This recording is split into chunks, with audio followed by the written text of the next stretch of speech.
Ah, another peaceful day.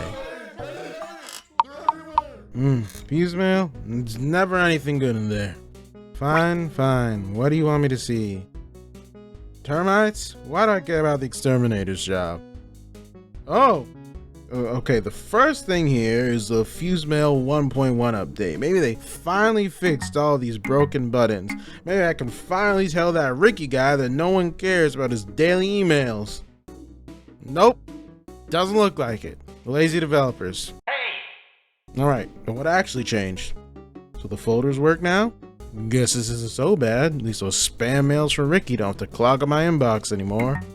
Now, is anyone even sending anything out when FuseMail's broken? Is this just a me thing? I'm gonna contact IT if my email doesn't work. Well, rude comments aside, FuseMail did get a pretty big update that gives us way more control over how emails work. For one, the email system is now more robust, allowing us to easily send out emails depending on multiple conditions. Previously, we could only check 2 conditions in an email, which was starting to get too restrictive. So now we can put in as many as we need. We also have a complementary system, which we call Chatter, that allows us to string together a chain of emails. So in-game, you could see a new email about a new business partnership and have follow-up emails dynamically sent to you throughout a run.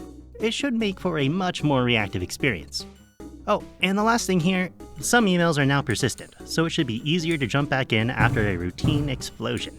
Though it seems like we've exhausted an employee's patience, so how about we jump back into the updates?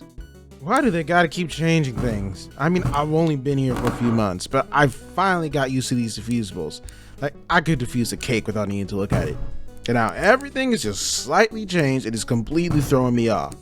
It feels like someone in R&D just need to make a quick change to justify their jobs, decide to move everything around ever so slightly. Get these guys out of here already. Stop making my job harder. It's new timers too, which, yeah, give them a pass on that. Seem decently nice at least. Well, it looks like he's pretty excited about the changes. So how about we have him explain the rest properly? What? You want me to read this? I'm good. That's not in my job description. Just have someone else do it. Whoa. I mean, if I'm getting a bonus, then I guess I could do it. Almost all of the diffusibles have been excuse me. Almost all of the diffusibles have been updated.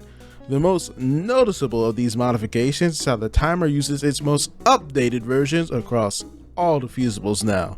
It boasts better contrast and a slightly increased resolution, so it should be a handy little change. Yeah, I guess that makes sense. In addition, many diffusibles have had their wiring adjusted.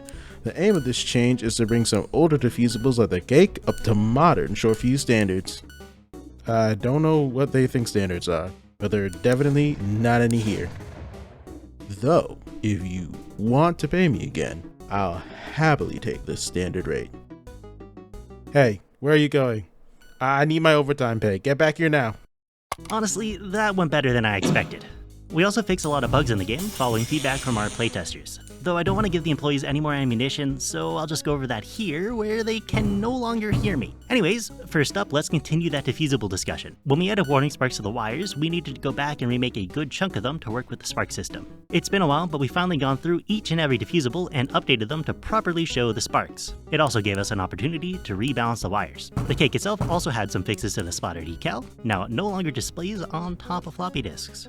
Oh, and corrupted floppy disks were updated too. We've simplified the way the corruption shader works and flattened a bunch of textures so it should perform better and display properly now. Next up, we fixed a long-standing bug with the computer where windows would just jump around as you tried to resize them. It should work all as expected now, if all is right. Oh yeah, and also... What's that? It's running too long? Fine, I'll move on. Well, if you want more details, we've been posting our full changelogs to our Discord server. That's also where you can join in on the playtest. We've been holding back a few updates recently, though there should be a pretty big one launching soon. Generally, updates will be available there first, and it's also where we look for feedback and issues with short fuse. Make sure to join there if you're interested. Though, I think I'm forgetting something. What is this thing? Oh yeah, the termite infestation is also still being developed. We've added ragdoll physics to the termite, so it should appear much more lifelike now. We're planning to add it to the playtest soon. But first, we need to see how our internal QA departments fare against it. I just got my bonus. I can do what? whatever I want. Hey there, little wire. Where'd you come from? Wait, don't go in the desk! Well, maybe the termites need a bit more tuning first. And of course, we'll tell you more about that in the next devlog. It's sure to have some sort of blast, so we'll see you then. Thanks for watching. Oh, and computer? Make sure to retrieve that cache from your previously assigned employee. Thanks.